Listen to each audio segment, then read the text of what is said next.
Kakati abatagala mulongo babiri essaala ndowooza mugenda kufuna ku mazzi munyweko kubanga oluvannyuma lw'okufiirwa muganda we Olisha M mukazi wattu ayinza okuba nga afunye ku maanyi ne ku kangubanguba akakomawo. Manyi bagamba nti bw'ofiira tosula ku malaalo. Kakati abantu bangi badde boogera ebigambo nga bagamba nti omulongo babiri bamwagala akaabe nga bo yabakaabya amaziga. Jjukira tukimanyi bulungi nnyo nti omulongo ono babiri essaala y'omu ku bantu abakyasinze okuyamba ku banaku n'abantu abalina ebizibu wano mu Uganda. Abamuweera obujulizi mubamanyi. Naye newankubadde nti ekyakikola era kikoleredde okumala emyaka egisukka mu 2 ng'ayamba abantu, temuyinza kumulamu bantu bayita empulunguse nga batamwagala n'abatamwagaliza. Nze nkuze mpulira omulongo babiri essaala simuwulirangako zero yonna, naye n'abatamwagala tebasobola kubulayo.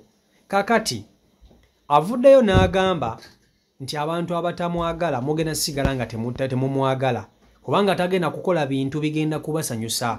Agenda kusigala ng'akola ekyo ekintu kyalaba nga ye kyekituufu era nga kigasa n'okuyamba ku bantu abalala. Avuddeyo n'ayogera ebigambo bingi era ng'abadde mugumu. Ayinza okuba nga mukazi wattu yeekumyekumye neyekwatakwata n'agamba omanyi yadde nafiiriddwa muganda wange gwe mbadde nsinga okwagala mu nsi eno, naye kanzikirize nti ekyo kyatuuse Mukama Katonda bw'atyo bw'asazeewo nziike muganda wange Olisha M naye nange mmale neekwatekwata enzira engulu kubanga newankubadde yafiiriddwa alina abantu balina ate okubeererawo mu bulamu obw'oku nsi bangi. Yafiiriddwa muganda we naye ate abantu abamulindiriridde eno abalina ebizibu balina okuba nti akwatako n'okuyambako bayitirivu. So njagala nsooke mukutuuseeko omulongo babiri essaala mu bigambo bye omwewuulirireko nga yeeyogerera. Video nkusaba ogimpereka like etambule tuke ku buli muntu video yiyo. Nsaba okusaasira omwami waffe mulamu wange Taata Doni Jeno Mutasimu nga yebba wa sister wange Mama Doni oba Olisha. Kale family yonna kitalo nnyo. Saba Mukama Katonda amusaasire era amusonyiwe ebimusobyeko mu bulamu bw'ensi eno. Omuntu bw'aba afa wonna aluma. Bwe luba lubuto n'ogamba omwana nga afudde muto. Aba wa mwaka n'ogamba omwana nga abadde avuddemu abadde akuze. Baba wa 35 n'ogamba omwana wange, muganda wange, mama, taata, jjajja abadde akyali muto. Bwaba wa 5 n'ogamba bannange abadde omugumu atannakaddiwa. Omuntu alumira wonna waagendedde. Akabiro olubuto oluvuddemu afaanagana n'akabiro ow'emyaka 35. Akabiro owa 5 afaanagana n'akabiro ow'ensanvu. Tewali akkiriza nti obulamu omuntu we bwe bamuwadde bwebwo. Kyokka ffenna nga tulina eddiini, ffenna nga tuli bakkiriza, ate nga ffenna tumanyi okufa gye kuli. Ffenna tumanyi okufa gye kuli, naye ate ffenna tutulika ne tukaaba. Bitusobera. Walimu omuntu ono bw'aba abadde ku kitanda ng'alina oxygen. Amala okukutuka n'okubba omulango omuyitirivu, naye nga n'okutambula abadde takyatambula. Kale okwo kwe kufa. Tekumanyirika ekyo bakulimba. Ofiirwa omupya n'okomyawo abakadde mu bwongo.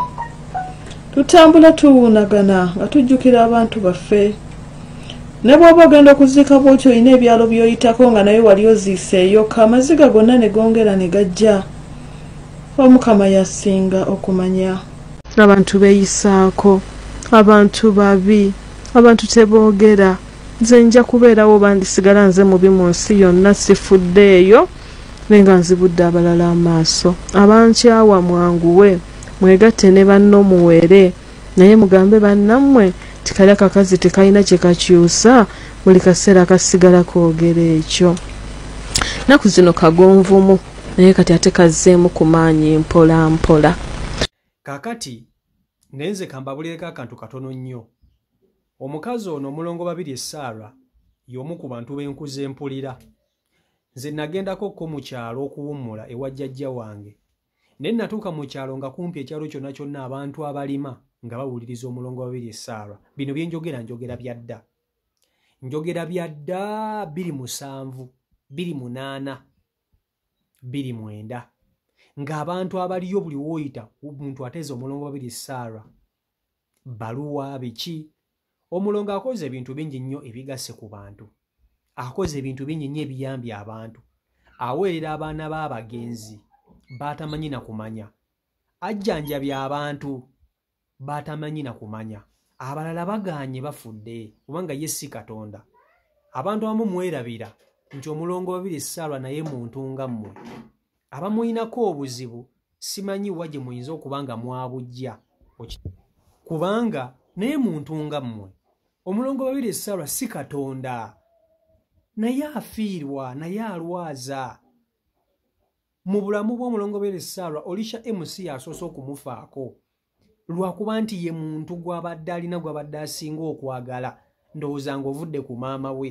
kubanga ono abadde muganda we naye abantu abatamwagala bakozesezza omukisa guno okugezaako okumunafuya nze mbabuulira bino ebigambo wammanga omulongo babiri Sarah mwagala nganze omuntu ebbaluwa ze muwulira zaasoma abantu baziyigiddemu mulimu abantu abamu abajja ku social media ne boogera ebigambo binnyo ku mulongo babiri Sarah ne bagamba nti baagala mulongo ono akaabe kubanga nabo yabakaabya amaziga mukimanyi nti ebbaluwa ezimu omulongo ono zaasoma abamu abantu abamu bamugaana okuzisoma ne baagala okumuwa enguzi aleme kubaswaza naye olw'okuba nti ye alumirira oyo omuntu abeera anyigirizibwa n'omuntu abeera mu buzibu ebbaluwa zino azisoma n'agaana ssente empitirivu ze baba baagala okumuwa ng'enguzi kati ono nannyini bbaluwa gwe baba bagenda okusomako kisigala kimunyiiza n'akaaba amaziga oba osanga be bano abantu bavayo okuba nti bakola ki bamujjonkera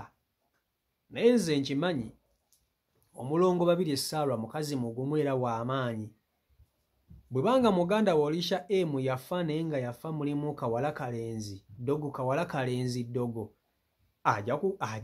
ajja kuzuula omuntu eyakola muganda we ekikyamu era ng'ebintu bino tebijja Olisha M ayinza obuteefiira olaba ayamba kuba n'abantu abalala ababa battiddwa nga bakoleddwako amancoolo mu ngeri ey'olunkwensikwensi naye olwo nga kituuse ku muganda we nkimanyi bulungi nnyo nti ajja kumala ategeere ky'anaakola y'amanyi naye nga bataagala mulongo babiri Sarah simanyi lwaki temwagala mukazi ono siraba mukazi ono lwaki abantu oyinza okuvayo ku myaka 20+ gy'amaze ng'ayamba abantu abatamwagala muli mu mulembe guno gwa 2025 muli abantu nga 2 3 newe muba 10 ku bantu 10 1,000 akola ebivvulu n'ajjuza oli nga baamuloga ekintu nze mbiraba so newankubadde 10 terikyawo omu n'omulongo babiri Sarah tatuukiridde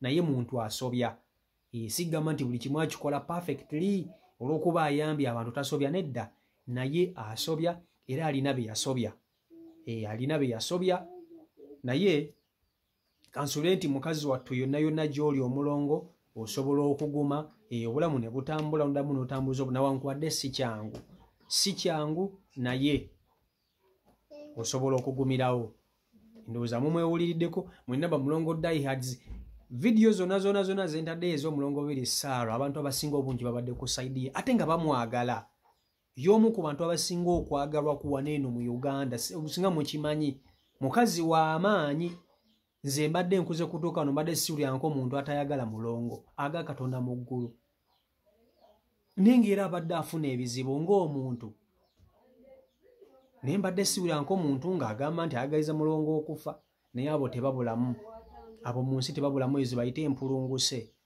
so naye omulongo tukusaasira nnyo ekyokufiirwako muganda wa Olisha M netusaba Mukama Katonda akugumye asobola okuba nti akuyisa mu kana akaseera akakazigizigi CEO Michael Uganda YouTube channel kwoli era twagaliza omugenzi Olisha M Mukama Katonda mu ekiwummulo eky'emirembe amusonyiwe n'ebyamusobako mbaagala nnyo mwenna abeekumira ku mukutu mubeere bulungi mweraba.